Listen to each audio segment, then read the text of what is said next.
Buen día a todos. Es un devocional, no se preocupen, el que nos va a dar la palabra es Víctor. No me acuerdo si eran 15 o 45 minutos.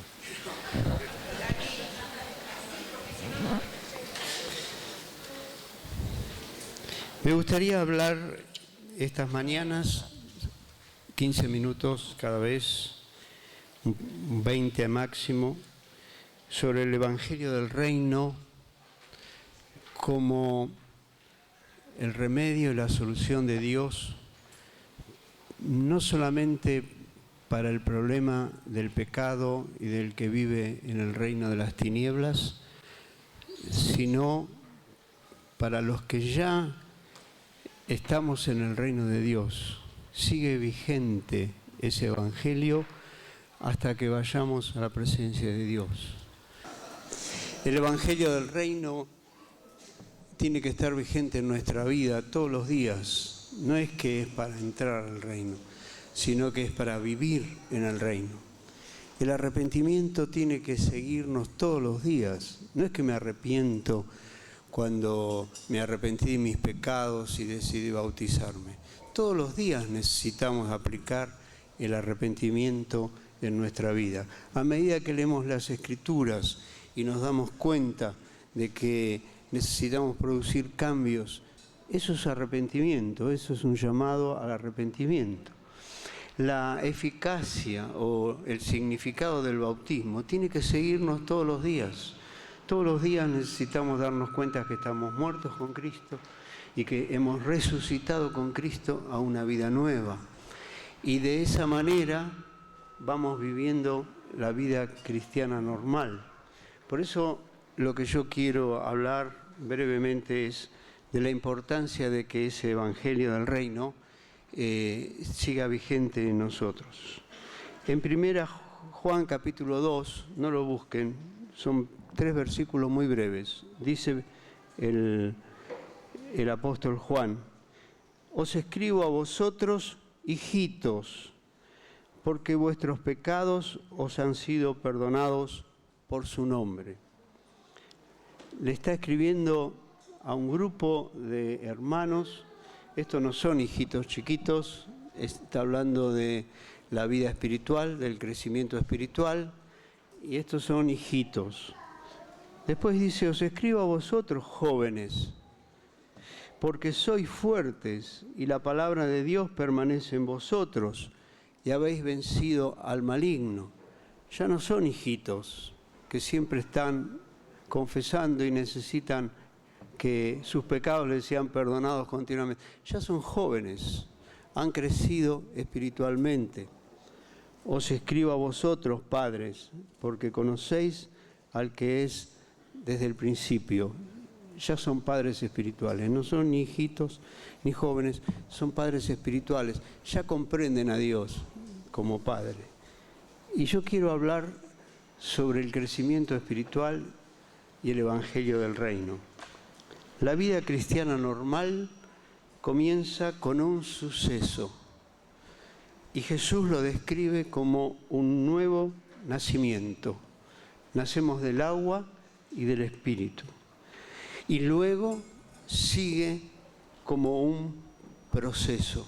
Algo comienza cuando un bebé nace y luego viene todo un proceso mucho más largo hacia la madurez.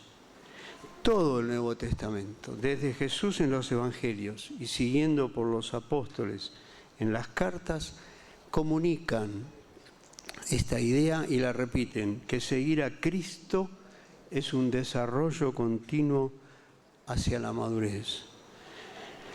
Las palabras que aparecen continuamente también describiendo este proceso en la Biblia son crecimiento, edificación, alcanzar una meta, proseguir al blanco, madurez, ser formados a su imagen. Sin duda que todos los que estamos aquí sabemos que esa meta, esa madurez, es alcanzar el propósito eterno de Dios.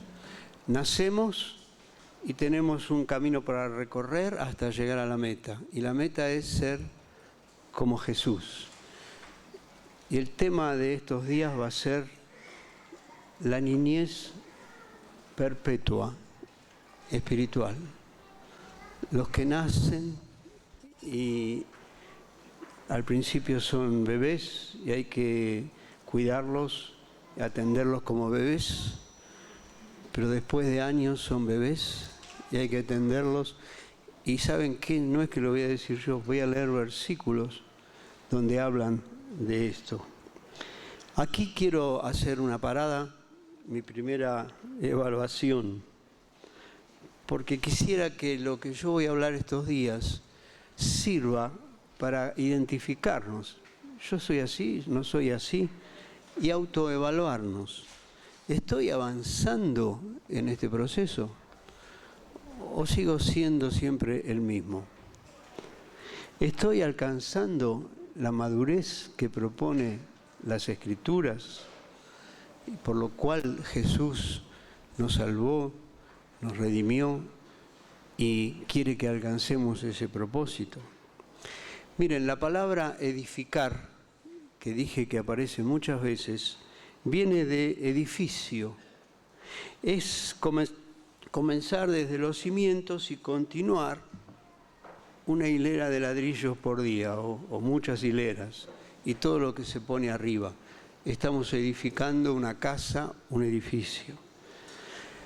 No sé si les pasó, pero qué feo que es ver una casa edificada por la mitad hasta, qué sé yo, los dinteles de las puertas, de la ventana, y esa edificación paró durante años y el terreno está lleno de yuyos, ahí adentro viven ratas, viven de todo, todo abandonado.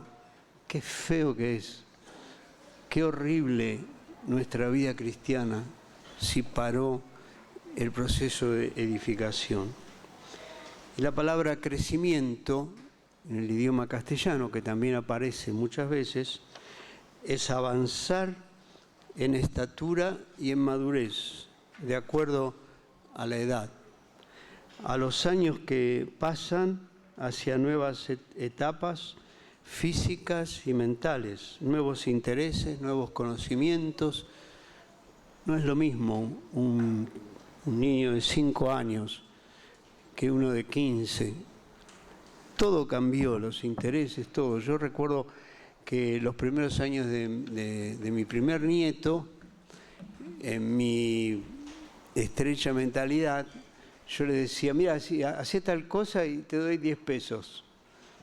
No le interesaba, le daba lo mismo. No importa a un chico de 2 o 3 años la plata. Cuando tuvo 8, 9, 10 años, ahora que tiene 21, le decía, hacé tal cosa y te doy, sí, hago lo que quieran. Madurez, los intereses cambian la manera de pensar.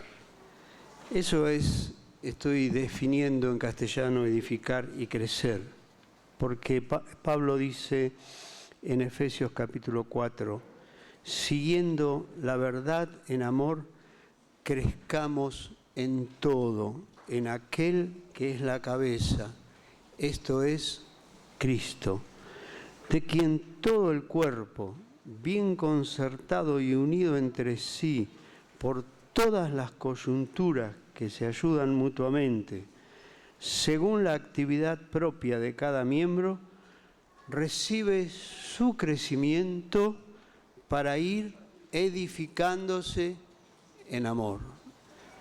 Estas son las palabras que aparecen muchas veces en la Escritura. Pero les quiero decir que en todo proceso de crecimiento, un bebé que nace, que tiene que ir creciendo hasta la madurez, hasta ser adulto, en todo proceso, todo estancamiento es gravísimo, es gravísimo. Probablemente la muerte espiritual.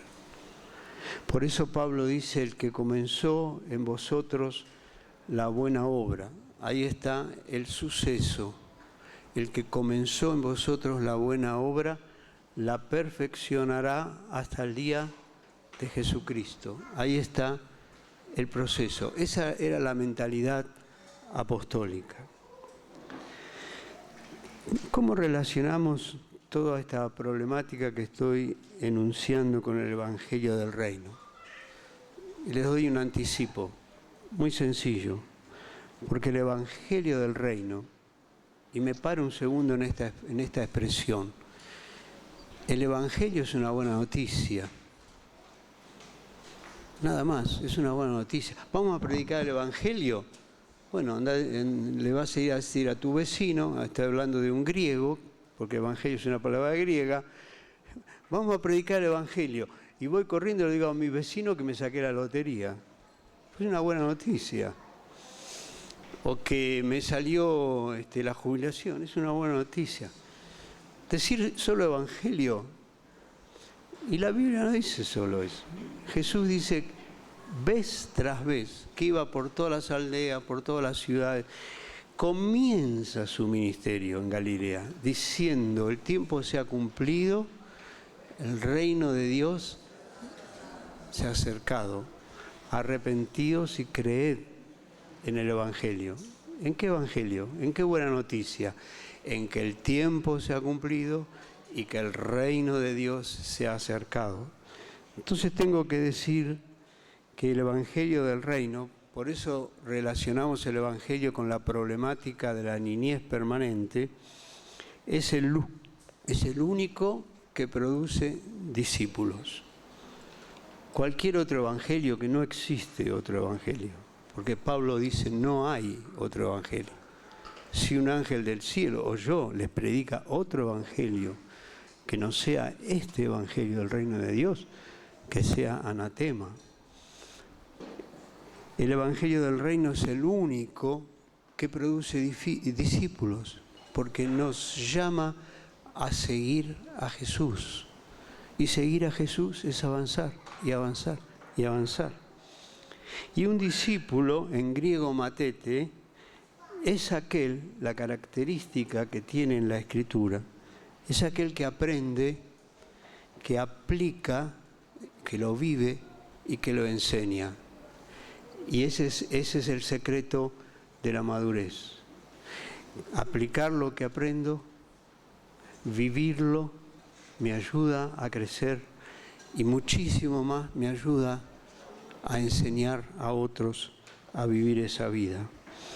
Un discípulo es alguien que se está desarrollando continuamente. Los 3 temas que voy a desarrollar a las mañanas son, primero, estancamiento en el proceso de crecimiento. Niños para siempre. Características que nos da las Escrituras de esta niñez espiritual. Y ahí podemos evaluar nosotros, ¿será que yo soy así? Segundo tema, las causas o las trabas que provocan esta niñez y que no nos permiten crecer. Y el tercer tema, la solución de Dios en las Escrituras, el Evangelio del Reino. Esta es la introducción para que ustedes sepan lo que vamos a hablar. Lo único que quise, ojalá lo logre, es que tengan un poquito de sed. Gracias.